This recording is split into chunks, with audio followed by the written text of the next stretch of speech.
about that time again, and well, he actually did it. This sumbitch actually made me go watch the Barbie movie. And you know what? I was surprised. What's going on, everybody? Welcome to another episode of Exiled Entertainment. I, of course, am the co-host Dan, and we cannot do this without the one and only, the boss man, Chayton Long. What's going on, boss man?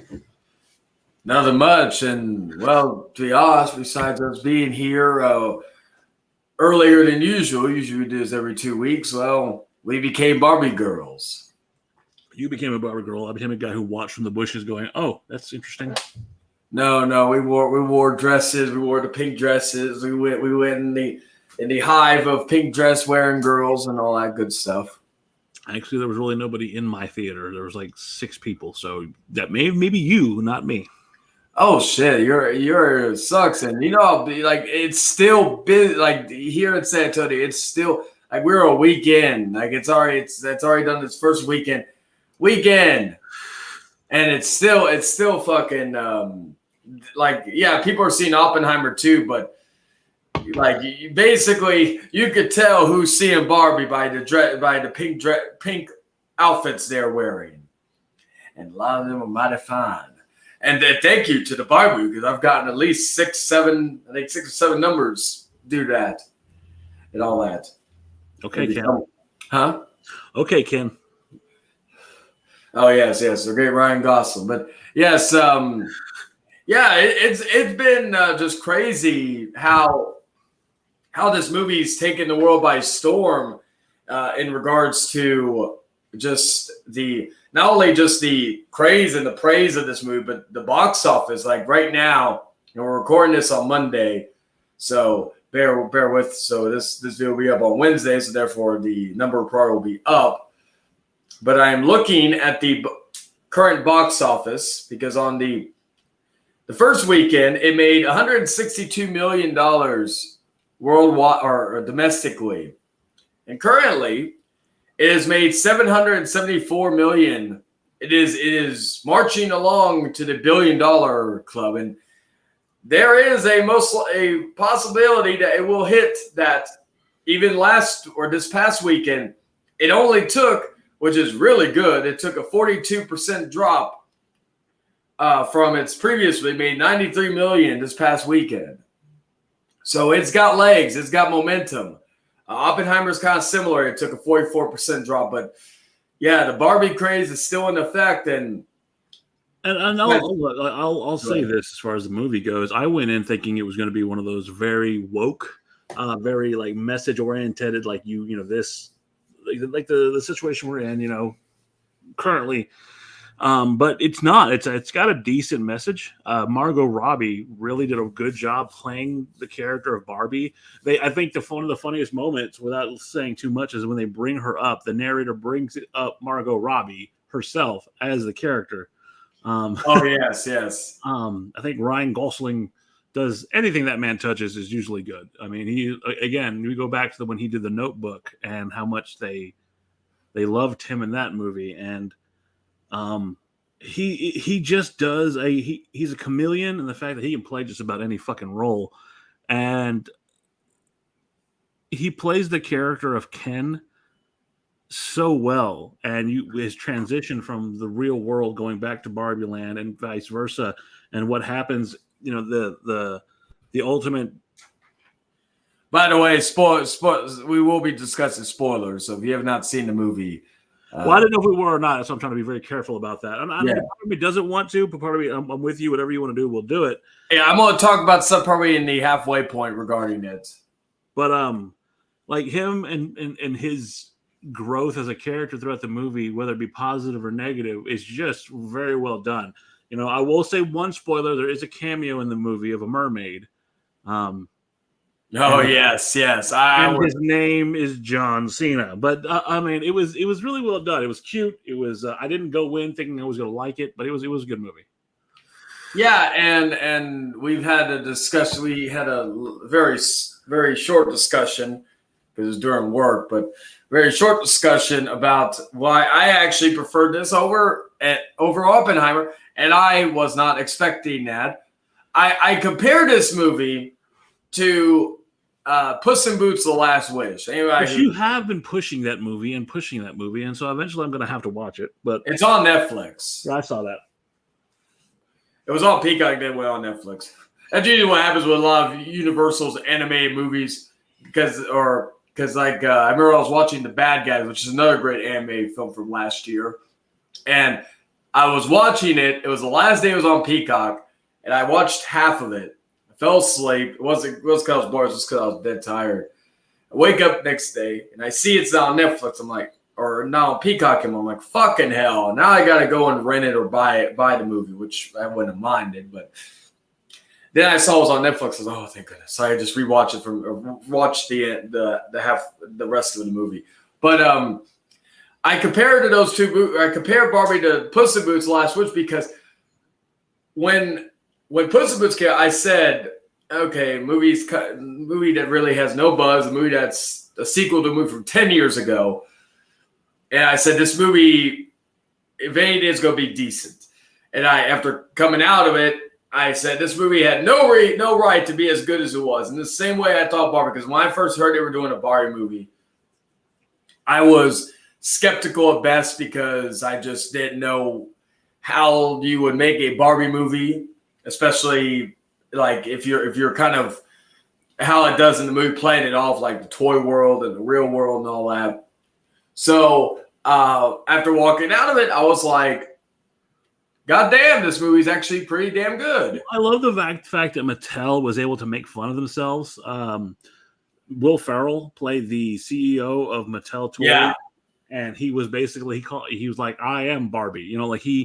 That there was funny because we had two women that were in charge here at one point. He was just trying to sell himself to Barbie when they were trying to put her back in a toy box or in a Barbie box. But it was just like, again, Margot Robbie played the character perfectly, being who she is. I mean, as far as like facial and body and all that, she looks like a Barbie when she's all dolled up. And each individual, it wasn't just about her though, it was about all the Barbies. So there was President Barbie, there was Flight Attendant Barbie, there was Pilot Barbie, there was Hi Barbie. Yeah, but it was really adorable. And then the storyline basically consists of how Barbies are connected to other Barbies in the real world, and when little girls are playing with them, it affects how they are to some regard. They didn't go into the movie knew what it was. It didn't try to over convolute things, and it didn't have a super long runtime. I felt like it was a very quick movie, beginning, middle, end. Like there was no subplot. There was a little bit of a story to be told, but it wasn't like they were trying to over concentrate on any little piece. It was just Barbie trying to get to her ultimate goal, and her ultimate goal was to be fixed because her feet weren't up in, like when a woman wears high heels, their feet are up and arched. Well, yeah. Barbies are always arched, no matter what. And something happened where Barbie's feet stopped being arched. She got a little bit of cellulite, and she started thinking about death. And it's funny also. A lot of feet references. This probably is Quentin Tarantino's favorite film of the year already. Anybody who knows Quentin Tarantino, but then again, I have a foot fetish myself, so I can't kink shame. You're a weird fuck. Weird fuck. That's like from what I've heard from different women, that's like one of the more common kinks out there. I like to rub, someone's feet just because I'm trying to be nice and because I care, but I'm never gonna fucking oh my god, her feet. You're not gonna stick the whole thing, try to stick the whole thing in your mouth and all that. What the fuck is wrong with you? All right, but yeah. So with but yeah, it's with and one thing I want to throw off the bat, the cinematography in this movie. I actually think this movie would look, if they now granted it had no chance in IMAX if it was since Oppenheimer was taken over, but I actually think it would have looked good in IMAX. Oh yeah. The colors, the locations, all that.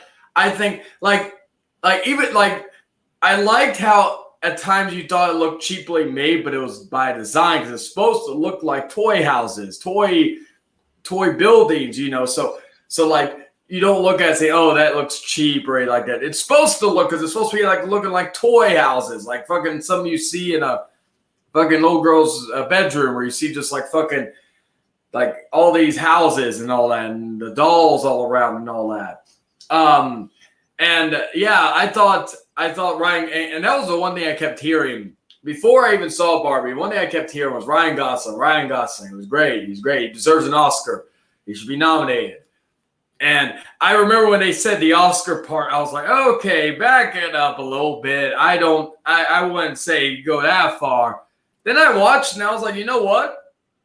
If he got nominated for this movie for Best Actor or Best Supporting Actor, whatever, I wouldn't be mad at it. Let's see, I'm not one who takes the Oscars seriously anymore after all the fucking whatever. It's the Oscars. I could give to. It doesn't have the oomph that it once had. You know, that gold man is not important to me anymore. You know, I've been more of a, what do you call it? The Oscars is probably the only award show that I still have respect for, compared to, because I think the Grammys is a joke. Absolutely. I think the Golden Globe, again, other movie ones, the Golden Globes is a joke. I think, of course, the MTV award relay is a joke. Most award shows, like I think, are a joke. Really, the only one I take seriously more is the Oscars still. And I feel that they've started to try to, like, Everything Everywhere All at Once last year won Best Picture and won almost every award it was nominated for, and which I was happy for, because that film deserved a lot of praise that it got. Another A24 film. I'm happy that A24 is basically the one Oscar, or basically the Oscar darlings every year. It does. There are issues I still have with it. Like, for example, Toni Collette should have won for Best Actress from Hereditary. Robert Pattinson should have won best actor for fucking, and he wasn't even nominated. Neither was Toni Collette. Robert Pattinson should have won Best Actor for Good Times. Ironically, both A24 films. And Adam Sandler should have been nominated for Best Actor for Uncut Gems, another A24 movie. You see a pattern here with A24, but it goes on preference, and I feel like that's the problem when you come to these award shows, is that it's who you know, not the quality of work you put in. One thing I will say, though, this year I thought was the most emotional Oscars, because the one person I didn't think it would nominate or even won, and that was Brendan Fraser. Yeah, but that movie was amazing. Yeah, and also I will always laugh that 2 actors from Encino Man are now Oscar winners. Now we just need to get Pauly Shore in a Oscar-worthy film. Yeah, that's never happening. Hey, who would have thought Brendan Fraser would have gotten nominated, or the kid from Indiana Jones be nominated and win for best supporting actor? But back to the Barbie movie, yeah. You know, I love the idea that they brought it to life, is that they didn't hold back as far as like the Barbie memorabilia.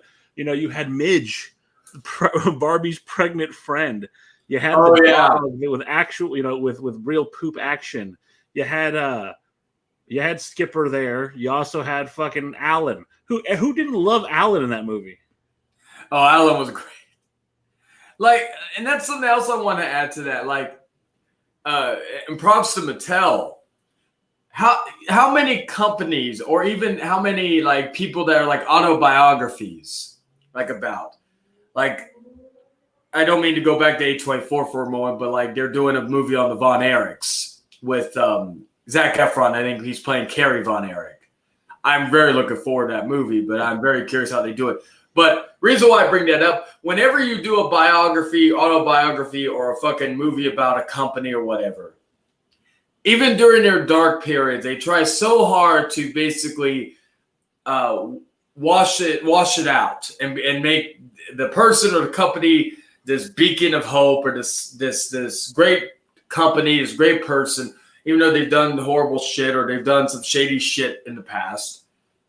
And, you know, or they won't poke fun at each other. They got to be super, super loving of each other.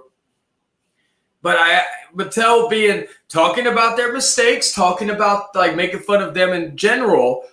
And we talked about this earlier, but I respect that because a lot of companies and a lot of people do not want to make themselves look weak. But I think in doing that, they made themselves look amazing. Like, yeah, they made them look human, basically. They talked about the misogyny that is the world today, tomorrow, and every other, that has been, but they didn't overly do it. They also talked about how Barbie land is controlled by women, but they needed to change that as well. And they talked in the very beginning of the movie, they said that little girls had dolls and they were baby dolls. And there's nothing wrong with that. But then Barbie came along, and then it just shows these little girls smashing their dolls because they wanted a Barbie. And it talks about how Barbie really changed the game for little girls and how Barbie was meant to influence girls to show that you could be anything you wanted. If you wanted to be the president, there's a Barbie president. If you wanted to be a airplane pilot, there's a Barbie pilot. There's a Barbie doctor. There's a Barbie storyteller. There's all of these different versions of Barbie, and you can be whatever you want. And one thing I want to say regarding that, actually, it's more of a theory, to be quite honest with you, regarding the movie. And this may be a little bit of spoiler territory, so spoiler warning. There was some people who have seen this movie, or even before they even saw this movie, they thought they weren't seeing it, or when they saw it, they thought it was anti-men or all that. Here's a good point. I've truly, and a few other people I've talked to about this, we've had discussions about this. It's fucking hilarious how we can have in-depth conversations about a Barbie movie. Yeah. What a time. But we had a conversation. We were talking about the movie. We were talking about like who was the real villain in this movie. And in essence, if you really want to go into the deep details of it, the Barbies were actually in most ways the enemies of this movie.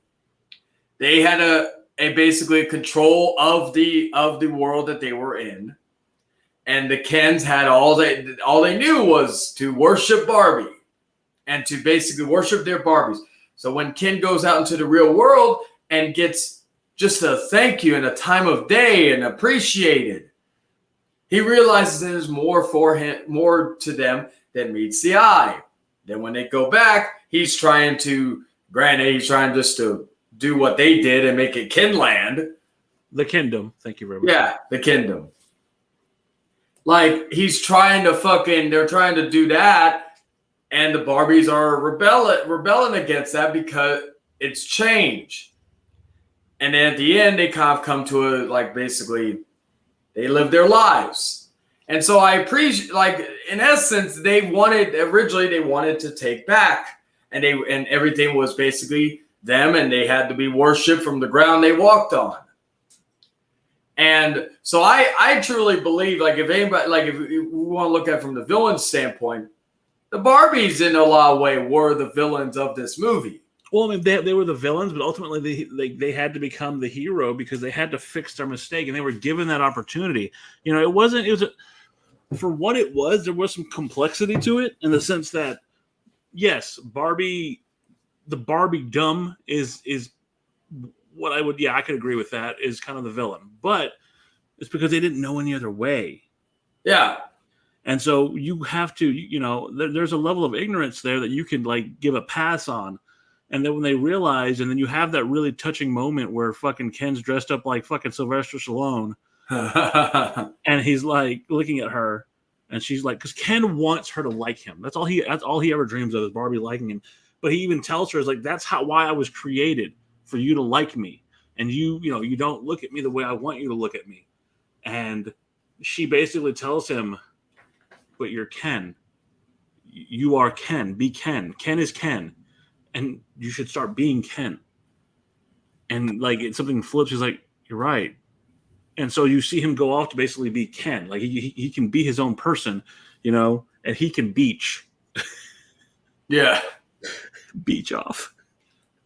I'll beat you off. I'll beat you off so hard. But like I said, when to defeat the Kens, they basically play their egos against them. And then you find out they're not super complicated. They're just all of them want is for their Barbies to like them. And then later on, they realize that they don't need the Barbies to like them. They just, they have to be cool with themselves. It's a really nice message. And I wouldn't say it's super for kids. It is, but that's what I was gonna say as well. Like this movie is a lot more mature than I expected. And like I said, I saw a lot more grown women and probably teenage girls going to see this movie than I saw. Like, I'll be honest, like I wouldn't have taken, like, for example, my daughter. I don't think I would have taken her to see this movie, like, at least right now.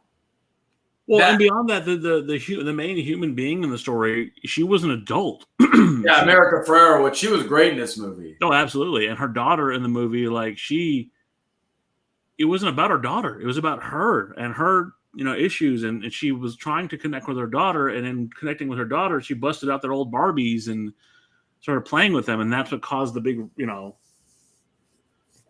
but I mean, from every character, everybody had something to add. There was no, like, there was even a transgendered person who was a Barbie in the movie. Yeah. Like, they really did a good job trying to reach everybody. Fucking weird Barbie. Yes, Kate McKinnon. I love when they talked to her. They were like, I'm sorry we called you weird behind your back and to your face. Yeah, Kate McKinnon, I like, that's another person I want to show some love to. I've always been a Kate McKinnon fan. I hated the 2016 Ghostbusters reboot, but I will always say she was the best part of that movie. I don't have an issue with her per se. So, I've enjoyed lots of that she's in. So, like, when I saw she was in the movie too, I thought, okay, this is going to be fun. Well, they really reached out to, if we're talking about women's empowerment and what this movie could mean to them, they had black Barbies, they had Asian Barbies, they had Hispanic Barbies, they had thin Barbies, they had plus size Barbies, they had weird Barbie, they had Skipper, they had Barbie's pregnant friend Midge. Like, they had all these different versions of women, and like, it spoke to all of them. Like, they, when they all became subservient at one point, and spoiler a little bit, it was still them. And then they, like, I love the line where that one Barbie says, "I don't want to touch feet." I thought that was adorable. I was like, no, yeah, and that's the other thing. Like, you like, again, it just goes back to what I said earlier about this movie, how while it was like, you could call it a run of the mill in terms of certain ways, but it was more complex than you really would think for this type of movie. Because, like, again, going back to what I thought before this movie came out, I just thought it was going to be a cash grab. Yeah. And they actually made, and I gotta give also some props to Greta Gerwig, who was the director of this film. And Greta Gerwig's another one who's done a lot of interesting movies over her years as a director. I'm actually looking up her. She directed, of course, Barbie. She directed Little Women. She directed Lady Bird, which was an Oscar contender. She did other like maybe not so great movies. She did like Arthur with Russell Brand, No Strings Attached. One of her next movies she's supposed to be doing is a live action Snow White movie for Disney. Which I don't know how I feel. I don't know how I feel about that, and it's not a race thing. It's that Snow White was Snow White because her skin was white as snow, and now they're going to make Snow White a woman of color, which I don't. Oh, I didn't even know that part. I was told that, and my thing is, I don't care what you do if you're trying to make a remake and you have different ideas. That doesn't make sense. I've always said this, like, as long as it doesn't interfere with the main story, like we said about. Well, then, and on the top of that, the dwarves aren't going to be dwarves anymore. They're going to be like non-binary people. Oh yeah, it's like, and that's the thing. Like, I always say this: if you have to change the race, gender, as long as you have talent, as long as it still fits within the narrative of the story. That's like I've talked about. Like, but again, you can't have Spider-Man and have a woman. All these groups are talking about X, Y, and Z. Great, but you're taking away jobs from little people. Oh yes, but I don't know, like the Peter Dinklages of the world. Well, and then there's also people talking about like that Wonka is going to take away from little people because, what's his name is playing the Oompa Loompa. I don't know. It's a very touchy subject, but like I said, if you're going to do a movie that is called Snow White, it needs to be Snow White. If you're going to do a movie that is an adaptation of Snow White, just call it something else. Make your movie, but leave the Snow White out of it and let your movie succeed on its own merits. Why do you need to take the name Snow White and try to recreate the wheel? It's not. And plus, in my opinion, besides maybe Cinderella and fucking Beauty and the Beast, this is the other thing. The Disney live action remakes have not interested. I am thinking about going to see the Haunted Mansion, even though it's technically a remake of a live action movie that was an adaptation of a theme park ride. Well, to be fair, Pirates of the Caribbean was an adaptation. Yeah, yeah. And so I'm going to probably check that out tonight because I've been here now. I may just finally watch Indiana Jones, but still in theaters. But my point is regarding that is that, like, besides Beauty and the Beast and in the Jungle Book, so three probably out of the many live action movies they've done over the years, and they've done a lot of like they did The Little Mermaid. I now granted I haven't seen it, but I had no interest to see it. The trailers didn't interest me. I've seen parts with Melissa McCarthy. She was great. Like from the scenes I saw her in, she was great as Ursula. So I'm not going to, but as far as like the movie as a whole, I just wasn't interested. And again, we talked about this before. It's not because she's black than Little Mermaid, it's just because they've made more either mediocre or bad Disney remakes of animated classics than they made good ones. I'll put it like this. I say this with like as much respect as I can give. I could give two fucks if you turn fucking Ariel black. I don't care. Yeah. That was not like I don't give a shit. That's fine. What I do have a problem with is a character that is named Snow White. Because her skin was white as snow. That is the fucking premise behind the whole. Fine. Cool. Who are we catering to? It's a fucking Disney movie. If we go back to my childhood, we're talking about the movies that came in the plastic Disney boxes. Like, yes, the clamshells. It's like, if you want to tell these stories for a new generation, cool. And here's my perfect example. There was a movie that came out many years ago that was a take on the story of Beauty and the Beast. It was set in a more modern scene called Beastly. Yes, with Vanessa Hudgens, correct? Yes. Yeah, I remember that one. And it wasn't that he was a monster beast. He was hideous because of his curse. He used to be beautiful, and he was cold-hearted and mean. And, it was the same story of Beauty and the Beast, verbatim. But they realized that they weren't doing Beauty and the Beast. They were doing something different. And so they changed the name of the movie, and it was fine. It was a wonderful little movie. Yeah, and I like when they do that type of stuff. When they take even if it's like basically a shot for shot, but it was like I like when they do that because there are stories, even Disney stories or fairy tale stories, that work in modern time, not just in medieval time or old, like just any certain specific. They could have said it in any fucking time frame, but it wasn't Beauty and the Beast. They took the story of Beauty and the Beast and adapted it to something else. So if you're going to, and Amanda, look, the movie's not out. I guess, they're doing whatever with it, but that's the stuff that bothers me. Speaking of which, we got to do Winnie the Pooh, Blood and Honey. At some point, yes. I have to find that. I don't even know if it's on, I don't even know if it's on Prime for free and all that. Like, and it doesn't even have an actual official release. And the only release has a UK release, but the only release I'm aware of, I would say, Kevin Daddy, if you can get it and ship it to me, I'll try to get ITB's money for you. But anyway, just don't put in your sheets beforehand. What do you call it with? But they are bringing it to the States with Scream Factory with a steelbook, very nice steelbook for a movie that does not deserve to have a nice steelbook. But so I should give you a preview of my thoughts of the movie. But anyway, but that does have a digital code, so I can't those of you who do not know, when sometimes I'll if I get a movie on Blu-ray and if me and Dan are going to talk about it, because Dan's not an avid Blu-ray collector, the bastard. So I will send him, because I usually don't use digital codes. So I will be like, hey, that way we can watch the movie, and that way we can have more material for us.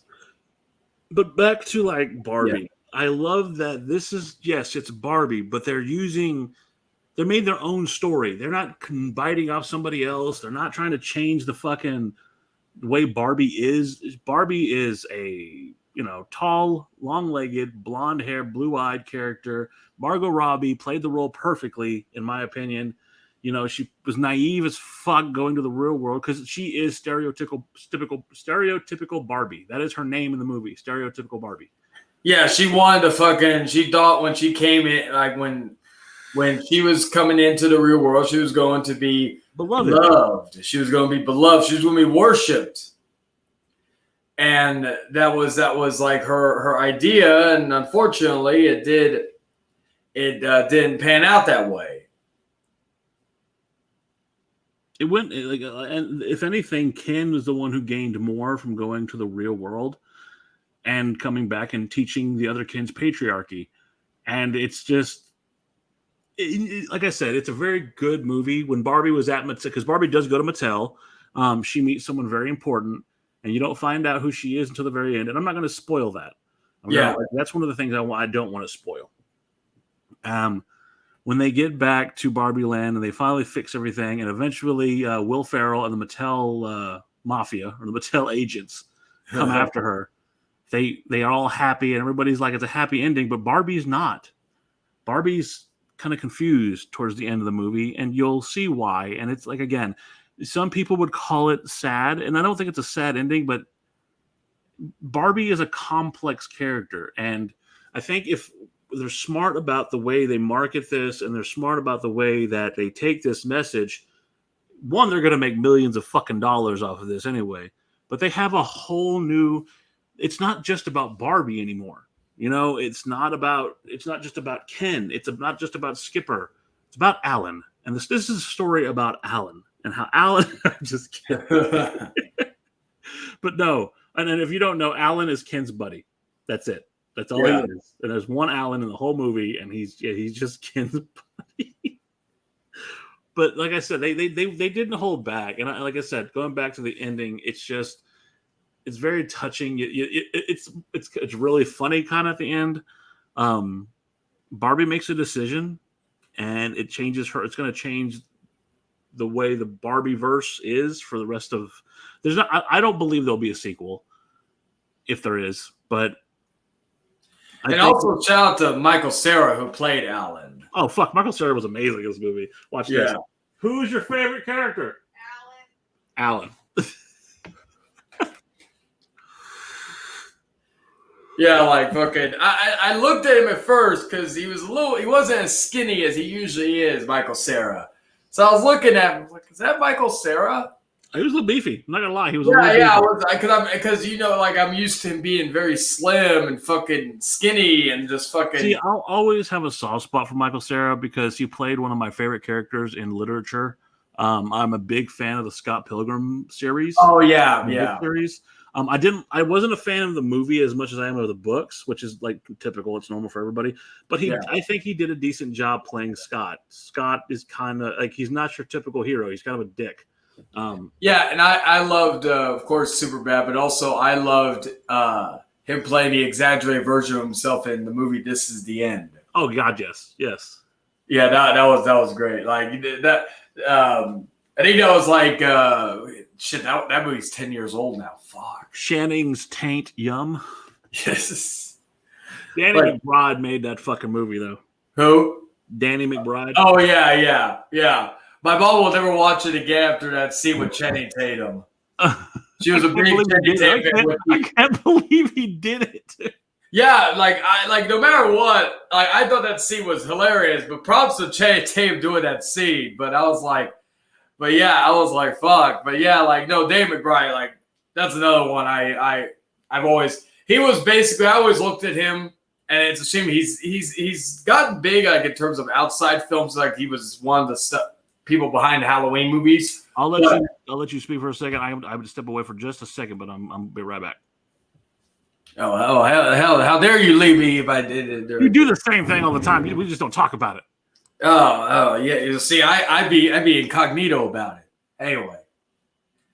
Anyway, as I'm searching the social medias for a new code. Okay. But anyway, what was I gonna say? Trips, we'll have to rehire. If you can hear this, we'll have to rehire or hire you as the new co-host. Yeah, we'll have to spin Dan. Anyway, the point is, yeah, like Danny McBride, I've always been. I always kind of looked at him as like the successor to Will Ferrell because Will Ferrell is one of my favorite comedians of all time. Him and Jim Carrey. So, but yeah, I can't believe he left me for. This is not how it goes. Damn it, we recorded shit. No.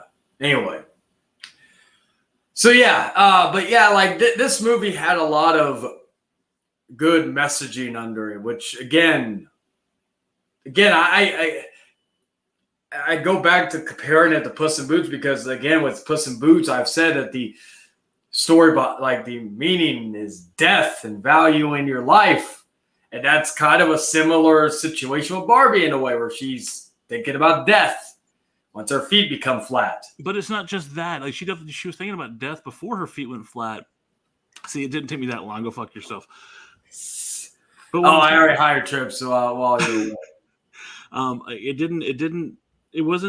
It showed that they were connected to the real world. I don't think this movie needs an entire fucking 2-hour monologue about what it was about. It's a very cut and dry, straight up movie.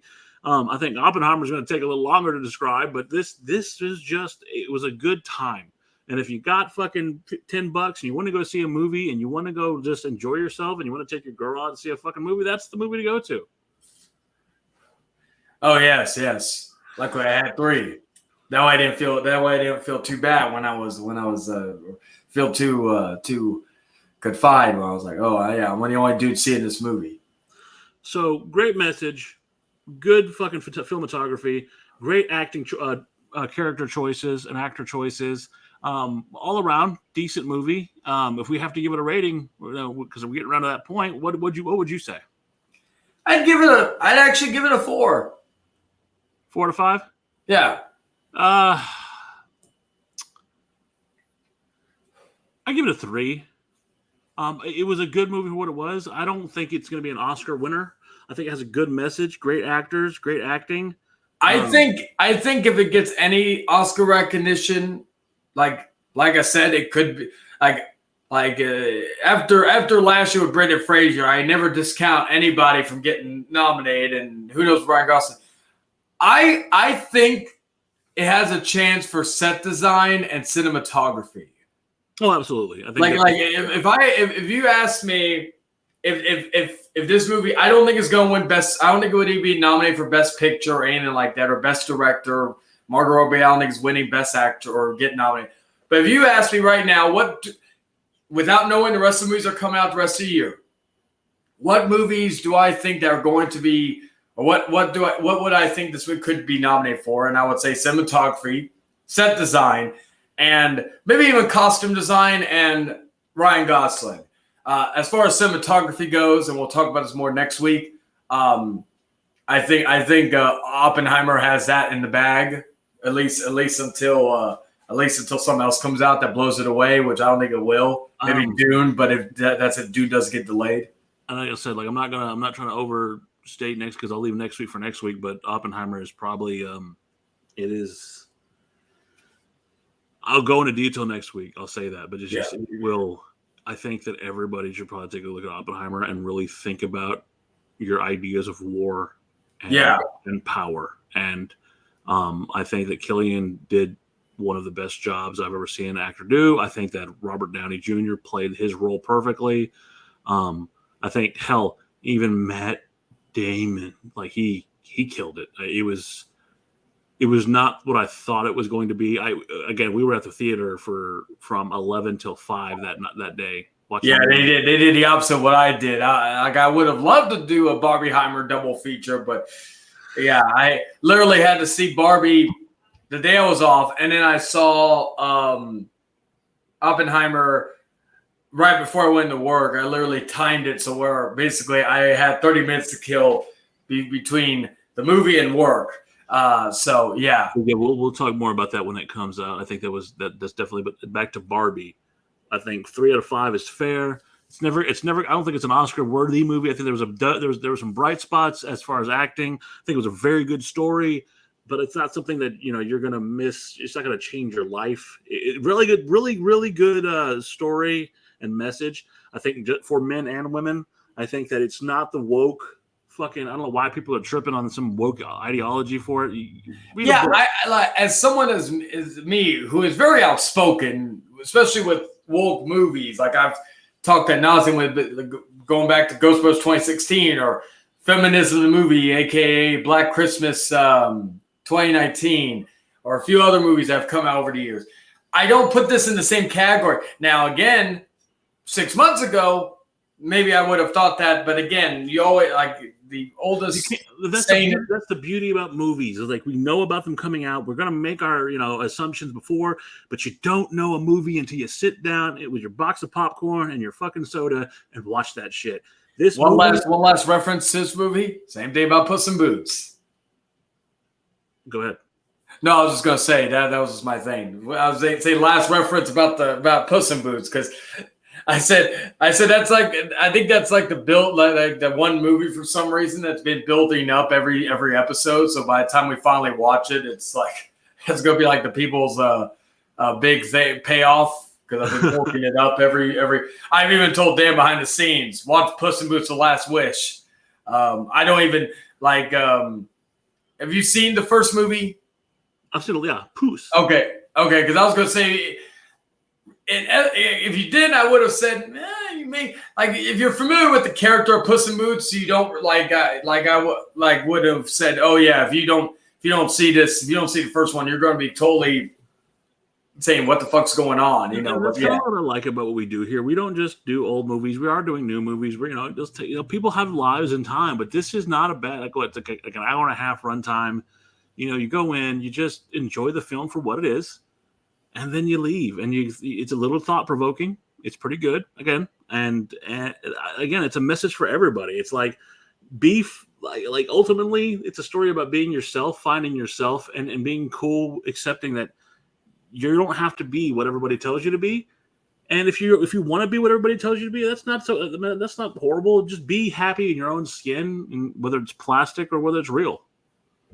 Yeah, and that's one thing I was happy with this past. I remember me and Dad talking about this past about a week or so ago. We were talking about, hey, let's do these 2 movies since one and they're recent too. Plus, it gives Dan an excuse to get out of the house besides work, dinner, and bars. Live the life of me for a little bit.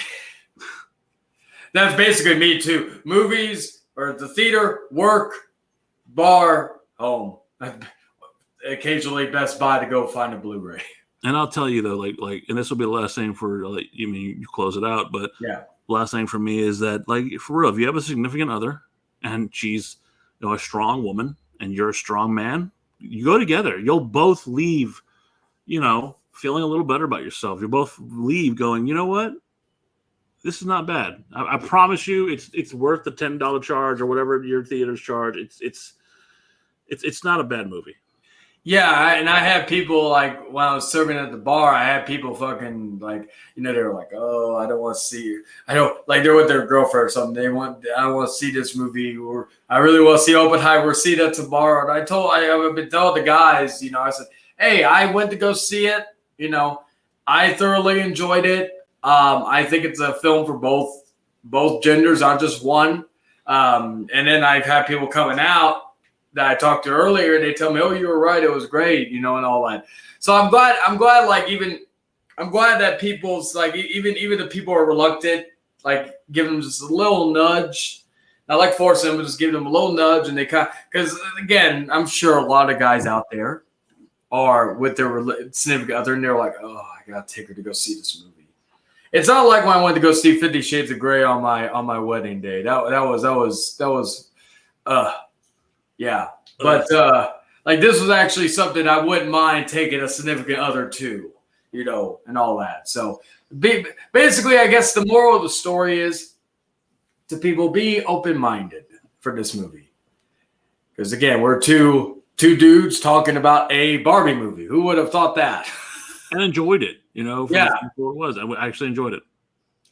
But yes, so with that, I thank y'all for listening and watching. Listening, especially if you're listening to this on Spotify, please give us 5 stars. Please and thank you. I love y'all. But with that being said, we'll be back next week in this Barbieheimer double feature or 2-week-a-thon to talk about Oppenheimer. And then, and I'm waiting for him to watch it because I'm very curious of his thoughts on this movie. The following week, we're going to be talking about before Mission Impossible Dead Reckoning, Part 1, what was my favorite movie of the year, and that is Beau is Afraid. So, yes, I'm very, very excited to talk about that one in 2 weeks. But, yes, next week we'll be talking about Oppenheimer.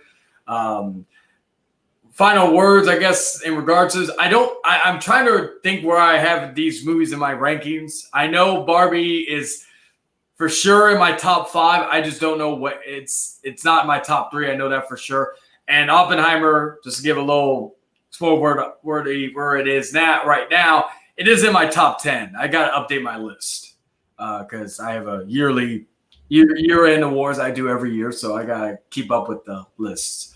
But with that, I am, of course, Chayton. I'm Dan. And we will see you next time. Until then, ta-ta for now.